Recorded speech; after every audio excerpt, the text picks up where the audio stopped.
Shalom Bapak Ibu yang kasih dalam Tuhan Yesus Kristus. Terima kasih buat para pemusik yang sudah memimpin kita untuk menikmati pujian di hadapan hadirat Allah ya. Walaupun di luar udara dingin tapi di dalam kita penuh dengan kehangatan kasih Allah. Amin. Beri kemuliaan buat Tuhan kita Yesus Kristus yang amat mengasihi kita sehingga membuat kita bisa berkumpul pada pagi hari ini. Shalom juga buat jemaat Tuhan yang ada di ibadah online ya, biarlah kiranya pada kesempatan yang akan datang kita boleh bersama-sama menikmati hadirat Tuhan di tempat ini. Mari kita berdoa. Kami bersyukur Tuhan kalau pada pagi hari ini dengan penuh kemurahan Allah kami boleh menikmati ibadah kami sudah memuji memuliakan Tuhan. Terima kasih buat tim Praise and Worship Tuhan, pengurapan-Mu selalu baru turun ke atas mereka. Biarlah kiranya pada pagi hari ini Tuhan mau berfirman buat kami semua, kami siap untuk mendengar. Urapi hamba-Mu, urapi setiap kami Tuhan, agar kebenaran firman Allah menjadi milik kami, menjadi bagian dari kehidupan kami. Silakan Tuhan bekerja dengan leluasa di tengah-tengah kami. Tuhan melawat kami dari baris paling depan sampai baris paling belakang. Yang kiri, yang kanan semua menerima lawatan Allah, menerima pemulihan, menerima kesembuhan, menerima lawatan Allah yang sempurna dalam nama Tuhan Yesus Kristus. Terima kasih Bapak, terus tambah-tambah roh hikmat bijaksana buat kami. Roh hikmat pewahyuan untuk kami mengerti kebenaran firman Allah dan melakukannya dalam hidup kami sehari-hari. Terima kasih Bapak, dalam nama Tuhan Yesus Kristus kami palaskan doa kami. Amin. Pada pagi hari ini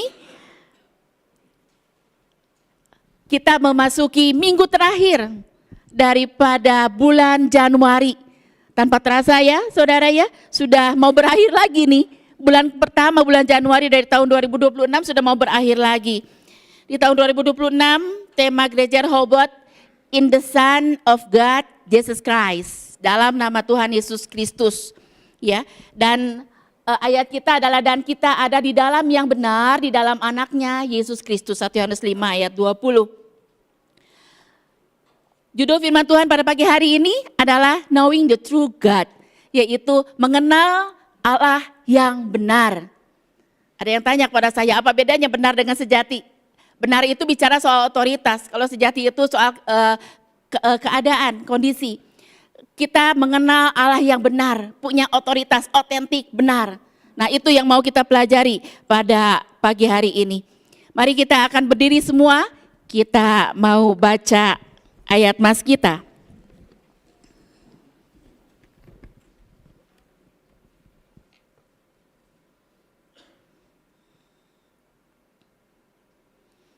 Ya, Eli bisa bantu? Ya, ayat mas kita terdapat dalam 1 Yohanes 5 ayat 20, 23. Akan tetapi kita tahu bahwa anak Allah telah datang dan telah mengaruniakan pengertian kepada kita, supaya kita mengenal yang benar dan kita ada di dalam yang benar. Di dalam anaknya Yesus Kristus, Dia adalah Allah yang benar dan hidup yang kekal. Amin. Berbahagia setiap orang yang mendengar dan melakukan firman Tuhan dalam hidupnya sehari-hari. Silakan duduk. Yang kita mau pelajari adalah mengenal Allah yang benar dan hidup yang kekal. Saudara, di dalam dunia ini, saat ini banyak agama, banyak simbol-simbol rohani.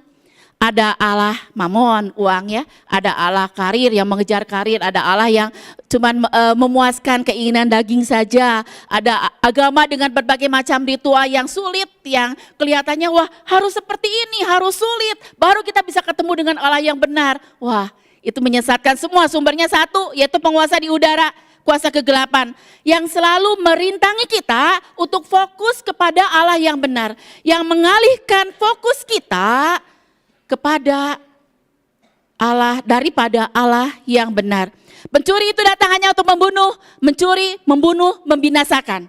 Tetapi gembala itu datang untuk memberikan kehidupan buat domba-dombanya. Saudara, Allah yang benar itu seperti apa? Seperti apa yang Allah kita percaya selama ini? Jika kita berkenalan dengan orang yang baru, saudara, ada yang orang tertutup, introvert ya, ada orang yang ekstrovert, terbuka, senang-senang aja dia memperkenalkan dirinya. Ada orang yang tutup-tutupi keadaannya, nggak ingin diketahui orang lain. Macam-macam ya, kita bisa berjumpa dengan orang yang baik, kelihatannya tapi ternyata penipu. Nah itu sulit untuk membedakan. Karena kita ketika berkenalan dengan orang itu tergantung orang itu sejauh mana dia membuka diri, memperkenalkan dirinya kepada kita. Berkenalan dengan orang juga tidak mudah. Sekarang kita mau berkenalan, mau mengenal Allah yang benar, bukan yang palsu. Allah yang benar itu adalah Allah yang menyatakan dirinya, Allah yang tidak ditutup-tutupi, Allah yang menyatakan dirinya kepada saudara dan saya. Itu adalah Allah yang benar. Pertanyaannya bukan seberapa pintar manusia untuk mencari Allah, tapi sejauh mana Allah membuka dirinya, menyatakan dirinya pada saudara dan saya. Saudara, dalam Roma pasal 1 ayat 19-20, demikian firman Tuhan. Karena apa yang dapat mereka ketahui tentang Allah, nyata bagi mereka, sebab Allah telah menyatakannya kepada mereka. Sebab apa yang tidak nampak daripadanya, yaitu kekuatannya yang kekal dan keilahiannya, dapat nampak kepada pikiran dari karyanya sejak dunia diciptakan, sehingga mereka tidak dapat berdalih. Saudara, ayat ini menyatakan bahwa Allah menyatakan dirinya dalam ciptaan. Tadi 2 pujian yang sudah kita naikkan, itu menunjukkan bahwa Allah ada dalam penciptaan. Tapi Allah tidak bisa menyatakan dirinya yang menyelamatkan lewat ciptaan. Allah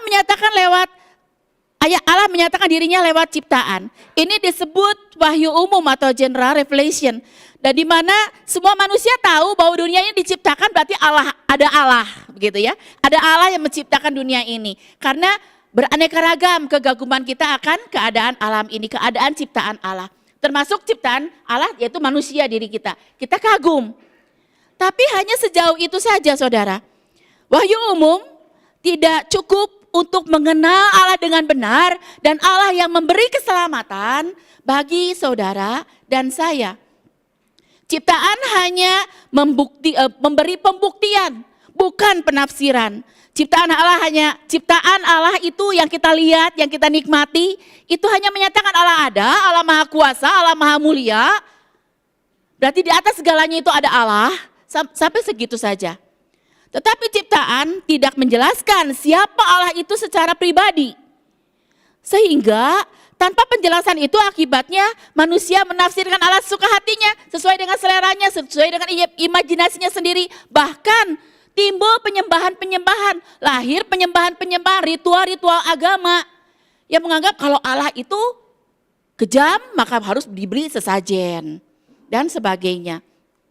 Saudara, kalau sebagian kita yang tidak bisa mengenal, yang belum mengenal Allah dengan benar, itu menafsirkan Allah berdasarkan melihat ciptaan. Oh, Allah itu banyak menolong ya, berarti tangannya harus banyak dong. Nah, berarti tangannya harus banyak jadi menolong. Kemudian melihat, aduh ciptaan Allah itu ada wanita seksi, ada pria yang gagah, perkasa begitu ya. Timbullah ada Dewi Afrodit ya, atau dewa Zeus dan sebagainya, dewa Apollo dan sebagainya. Kemudian manusia melihat matahari itu dianggap sebagai sumber kehidupan. Tidak ada matahari berarti tidak ada kehidupan begitu ya. Kita melihat 2 hari terakhir ini hujan terus ya dari pagi ya, puji Tuhan. Hari ini lebih penuh dari minggu kemarin. Karena saya sudah tolak dalam nama Yesus, hujan berhenti dalam nama Yesus sehingga jemaat Tuhan bisa beribadah. Puji Tuhan, kita bisa beribadah dengan aman seperti ini. Tapi sebagian orang di negara lain ada yang menganggap matahari sumber kehidupan. Oh kalau gitu perlu disembah dong, mataharinya perlu disembah. Kan manusia mencari Allah dengan pikirannya sendiri, dengan imajinasinya sendiri. Sebagian juga berpikir, oh Allah itu kejam ya, banjir sekarang di mana-mana di wilayah Indonesia ya. Ada bencana longsor dan sebagainya. Oh Allah itu kejam, berarti dia menggambarkan Allahnya bengis. Lihat ya, mukanya bengis seperti itu ya, menakutkan sekali. Gimana kita menghampiri Allah yang seperti itu? Ini adalah imajinasi manusia yang berusaha merealisasikan Allah itu yang benar itu seperti apa. Dan timbullah ritual-ritual agamawi. Oh kalau seperti itu berarti Allah itu harus diberi sesajen. Kemudian ada wahyu khusus atau special revelation. Ini adalah wahyu yang menyatakan siapa Allah secara pribadi, siapa Allah yang sebenarnya. Dan di sana ada keselamatan yang Allah berikan buat setiap orang yang mencari Dia. Jadi belum cukup melihat ciptaan, perlu ada keterangan, penjelasan yang kita kenal dalam firman tertulis, yaitu Alkitab. Alkitab yang semua menunjuk kepada Kristus, firman yang menjadi manusia. Dan dengan pertolongan Roh Kudus kita bisa mengenal Allah yang benar. Mengapa Alkitab itu mutlak diperlukan? Dalam Ibrani 1 ayat 1 dan 2 dikatakan demikian. Setelah pada zaman dahulu Allah berulang kali dan dalam berbagai cara berbicara kepada nenek moyang kita dengan perantaraan nabi-nabi, maka pada zaman akhir ini Ia telah berbicara kepada kita dengan perantaraan anaknya yang telah Ia tetapkan sebagai yang berhak menerima segala yang ada. Oleh Dia Allah telah menjadikan alam semesta. Saudara, Allah berbicara melalui firman yang tertulis yaitu Alkitab, dan juga melalui firman yang menjelma menjadi manusia yaitu Yesus Kristus. Ini tidak dapat dipisahkan. Allah memberikan buat kita keterangan lewat nabi-nabi, itu kita bisa baca dalam Alkitab. Alkitab menjelaskan semua menjurus kepada Kristus sebagai Allah yang menjelma menjadi manusia. Sebagai Yesus Kristus adalah firman yang menjadi daging. Roma 1 ayat 21 mengatakan sebaliknya pikiran manusia itu menjadi sia-sia, hati mereka itu menjadi bodoh, menjadi gelap, menjadi salah tafsir kalau tidak ada Alkitab.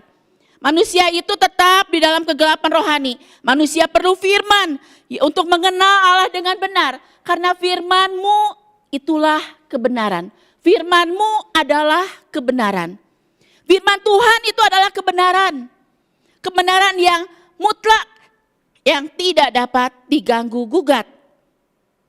Saudara, Alkitab menuntun kita kepada Kristus. Perjanjian lama maupun perjanjian baru menubuatkan semua, menyatakan tentang Kristus. Alkitab bukan sekedar kumpulan nasihat-nasihat baik saja, sebagai buku moral atau hukum-hukum.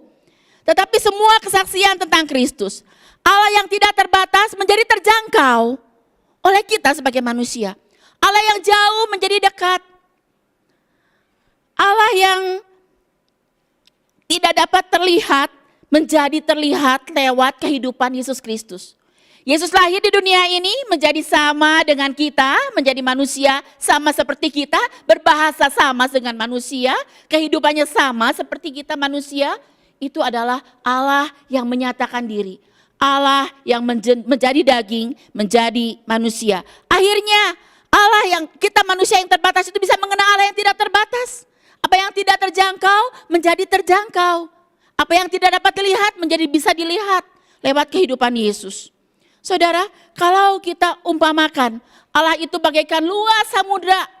Kalau saudara berdiri di pantai, itu cuma melihat batas horizon ya, cakrawala ya. Itu bukan batasnya laut. Terus masih ada juga di balik itu, masih ada air juga. Itu kalau kita gambarkan sebagai Allah, kita manusia itu hanya seperti gelas kecil saja. Samudra nggak bisa masuk ke dalam gelas kecil juga tidak bisa menampung semua samudra.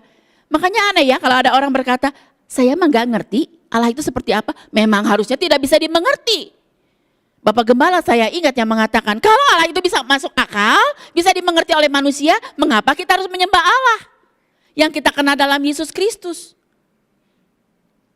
Saudara, kita melihat bahwa sejauh mana kapasitas kita, sejauh mana kerinduan kita, sejauh mana kita membuka hati dan pikiran kita untuk mengenal Allah, sejauh itu juga Allah mau menyatakan dirinya buat saudara dan saya. Ketika kita menolak, tidak, saya tidak percaya seperti itu, ya sudah, sejauh itulah saudara mengalami Tuhan. Jangan kata orang, itu kan Ayub pasal pertama ya, sebelum dia mengalami banyak hal di pasal-pasal berikutnya. Dari orang lain aku mengenal Allah, tapi di akhirnya kan dia mengenal Allah secara pribadi. Mengenal Allah secara pribadi dalam semua aspek kehidupan kita, ini yang dibutuhkan. Walaupun kita hanya seperti cangkir kecil saja, tidak bisa mengerti tentang Allah. Saudara, dalam perjalanan ke Emmaus, Yesus sendiri menjelaskan tentang dirinya kepada kedua muridnya dalam Lukas 24. Di mana Yesus menjelaskan kepada mereka apa yang tertulis tentang dia, tentang Yesus dalam seluruh kitab suci, mulai dari kitab-kitab Musa dan segala kitab nabi-nabi. Tanpa Alkitab, Yesus tidak bisa dipahami, hanya dianggap sebagai tokoh agama saja, hanya sebagai nabi saja, hanya sebagai guru moral saja. Padahal Yesus Kristus adalah pernyataan Allah yang menjadi manusia untuk bisa terjangkau. Manusia yang terbatas seperti kita bisa mengenal Allah yang tidak terbatas lewat pribadi Yesus Kristus. Firman yang menjelma menjadi manusia. Saudara, Yesus adalah satu-satunya jalan keselamatan.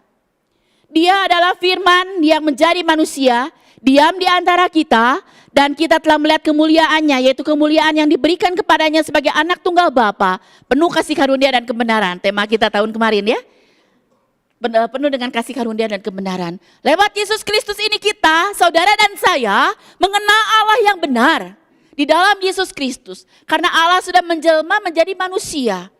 Dia lahir di kandang yang hina, dia sama berbahasa dengan manusia di zamannya, di masanya, di daerahnya, bahasanya sama dengan mereka, kehidupannya sama dengan kehidupan manusia, sehingga kita bisa mengenal Allah lewat kehidupan Yesus Kristus ini.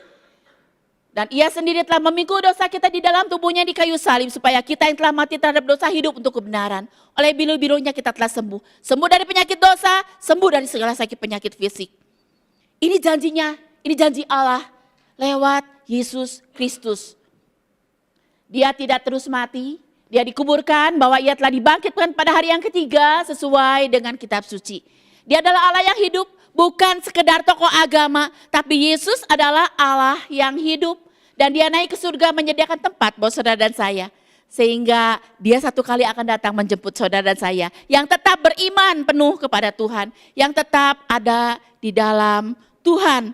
Satu kali kita akan berjumpa dengan dia di udara, menikmati apa yang sudah dia sediakan buat kita, yaitu rumah dalam kerajaan surga. Yesus adalah firman yang menjadi manusia, penuh kasih karunia dan kebenaran. Ciptaan hanya menunjukkan bahwa Allah ada, Allah Maha Kuasa, Allah Maha Mulia. Tetapi Alkitab menjelaskan siapa Allah itu. Menjurus kepada Kristus yang menjelma, Allah yang menjelma menjadi manusia. Kristus memperlihatkan Allah yang benar itu dengan sempurna. Allah yang benar, Allah yang sejati, asli, otentik, realitas tertinggi. Kontras dengan berhala ya. Punya mata tidak bisa melihat, punya mulut tidak bisa berkata-kata, punya telinga tidak bisa mendengar. Tapi Allah kita Allah yang hidup. Yesus adalah realitas sejati yang menggenapi semua lambang dari perjanjian lama, digenapi dalam perjanjian baru. Jadi cara mengenal Allah yang benar hanya melalui Yesus Kristus.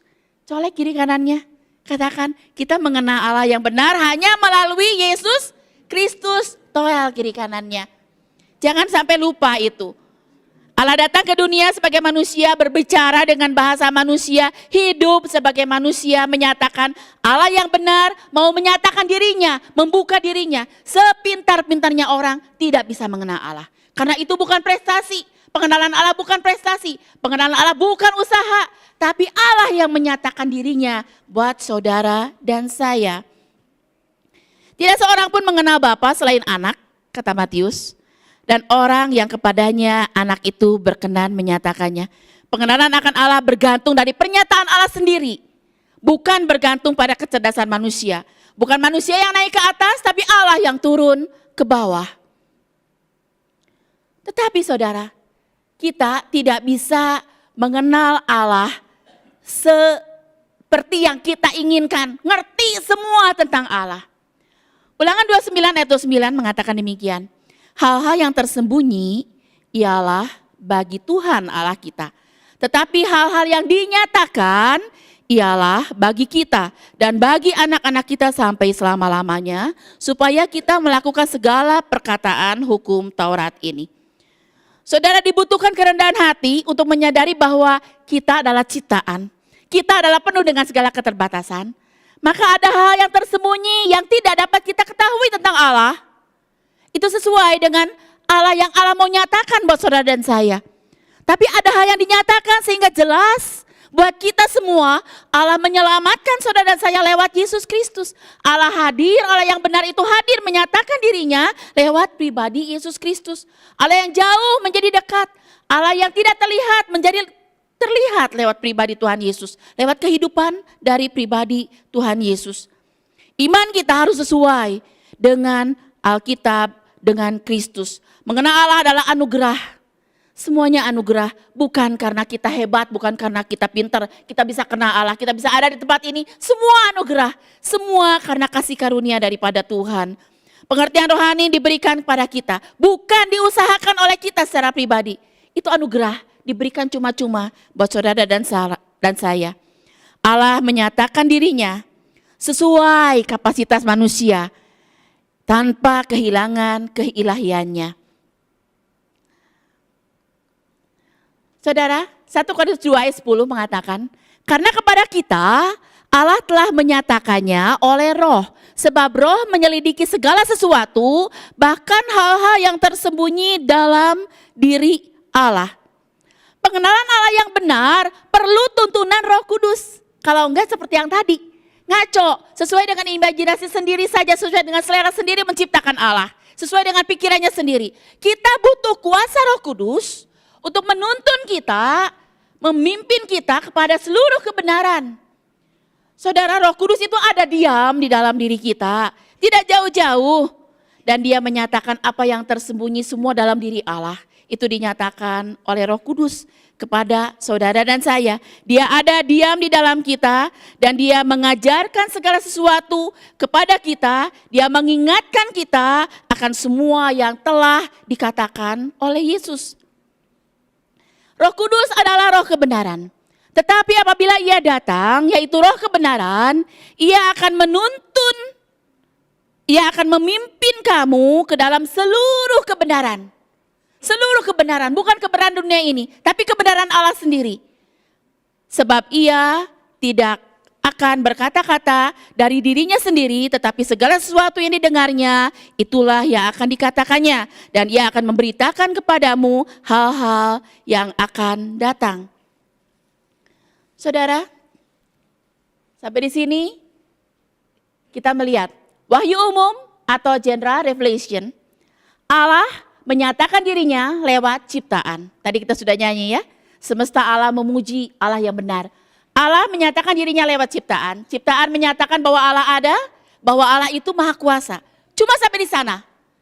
Tidak bisa menyatakan Allah menyatakan keselamatan. Itu lewat wahyu khusus special revelation. Allah yang benar menyatakan dirinya secara pribadi dan rencana keselamatannya lewat Alkitab, firman yang tertulis, lewat Kristus, Allah yang menjadi manusia, dan lewat Roh Kudus yang menuntun saudara dan saya kepada seluruh kebenaran.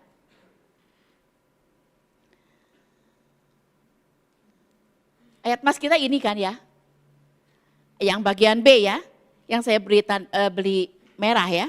Di dalam anaknya Yesus Kristus, dia adalah Allah yang benar. Saudara dan saya sudah mengenal ya, Allah yang benar adalah Allah yang kita sembah dalam nama Tuhan Yesus Kristus. Dengan pertolongan Roh Kudus, kita melihat semua, melihat Allah menyatakan kebenarannya dalam hidup saudara dan saya. Kita alami setiap hari dalam hidup kita. Dan hidup yang kekal. Apakah hidup yang kekal, saudara? Yohanes 17 ayat 3 mengatakan inilah hidup yang kekal itu, yaitu bahwa mereka mengenal Engkau, satu-satunya Allah yang benar, dan mengenal Yesus Kristus yang telah Engkau utus.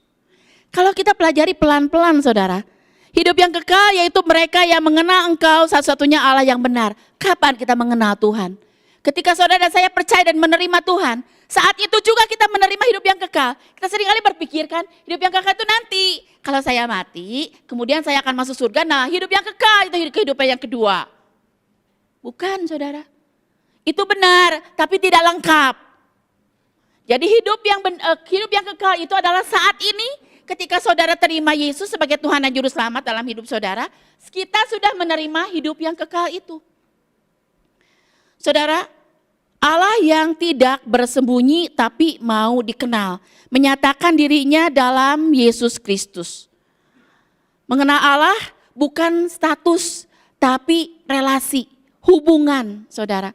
Saya pernah katakan ya di tempat ini, saya bersyukur kepada Tuhan karena saya dilahirkan di sebuah keluarga yang biarpun bukan orang kaya, tapi mama papa saya sangat mengasihi saya. Papa saya sangat mengasihi saya, sehingga memudahkan saya untuk mengenal Allah yang benar. Karena saya punya figur ayah yang luar biasa, baik dan sabar sekali. Saudara, banyak ayah yang saat ini cuma memberikan status buat anaknya. Ayahnya orang kaya, ayahnya pemimpin di perusahaan, ayahnya punya perusahaan, ayahnya begitu sibuk sehingga tidak punya waktu. Tapi kalau ditanya kamu anak siapa? Oh papa saya pemimpin perusahaan, oh papa saya punya pabrik, oh papa saya punya perusahaan, oh papa saya pejabat. Hanya satu saudara. Tapi yang dibutuhkan adalah relasi. Saya juga pernah mengatakan, ayah yang pulang kerja biarpun capek, dia mandi, makan, kemudian dia bermain bersama anaknya. Anaknya bisa gendong, bisa naik ke kuda-kudaan di punggung ayahnya dan sebagainya. Itu hubungan saudara. Hidup yang kekal adalah relasi. Hidup yang kekal adalah hubungan dengan Allah. Sejauh mana saudara dan saya punya hubungan yang akrab dengan Tuhan. Bukan cuma status saya anak Allah ke gereja, saya setiap hari Minggu, saya aktif melayani, bukan status itu. Tapi hubungan yang akrab bersama dengan Tuhan. Saudara, ini yang dibutuhkan. Hidup yang kekal adalah kehidupan Allah sendiri yang dibagikan kepada kita sebagai orang yang percaya lewat relasi, lewat hubungan dengan Yesus Kristus dalam semua aspek kehidupan kita. Saudara, kebanyakan orang berpikir hidup yang kekal itu adalah nanti, kehidupan setelah kematian yang tanpa akhir. Itu benar tapi belum lengkap.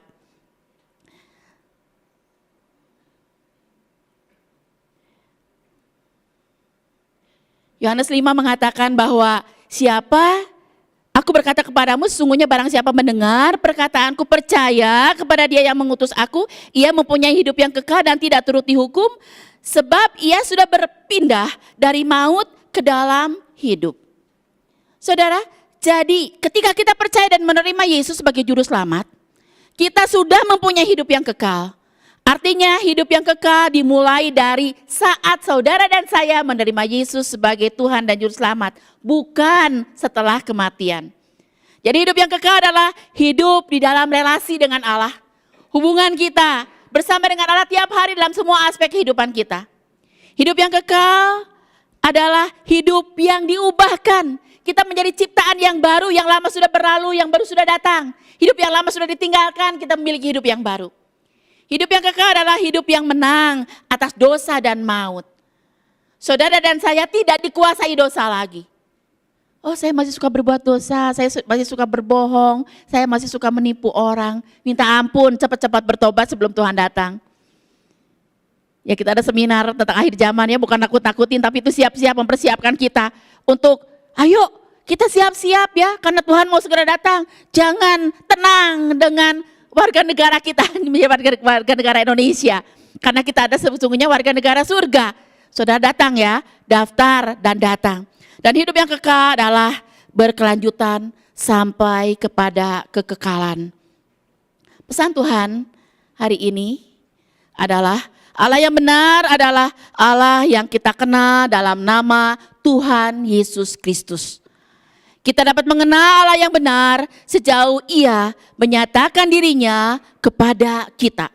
Bukan prestasi kita, bukan kita yang pintar, bukan kita yang mencari Allah, tapi Allah yang menyatakan dirinya bahwa saudara dan saya itu adalah kasih karunia.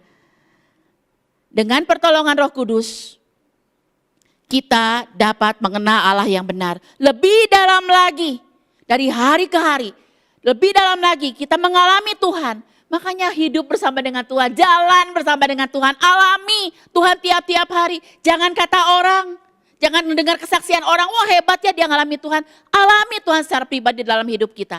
Karena Roh Kudus terus akan menolong kita untuk mengenal Allah yang benar itu lebih dalam lagi dari hari ke hari. Dan hidup yang kekal adalah relasi dengan Allah yang benar. Saudara demikian, amin. Kita berdoa. Bersyukur Tuhan, pada pagi hari ini kami boleh menikmati kebenaran firman-Mu. Kami boleh mengenal Allah yang benar karena Engkau sudah menyatakan diri-Mu bagi kami Tuhan. Terima kasih karena kasih karunia dan kebenaran itu dinyatakan buat kehidupan kami. Roh Kudus tolong kami untuk mengenal Allah yang benar itu. Terus lebih dalam lagi setiap hari dalam semua aspek kehidupan kami. Sehingga kami menerima hidup yang kekal itu mulai saat ini Tuhan. Hidup dalam kebenaran firman Allah. Terus sampai kepada kekekalan. Meteraikan firman Tuhan dalam hati dan pikiran kami ya Tuhan. Roh Kudus silakan bekerja dengan leluasa dalam kehidupan setiap pribadi kami.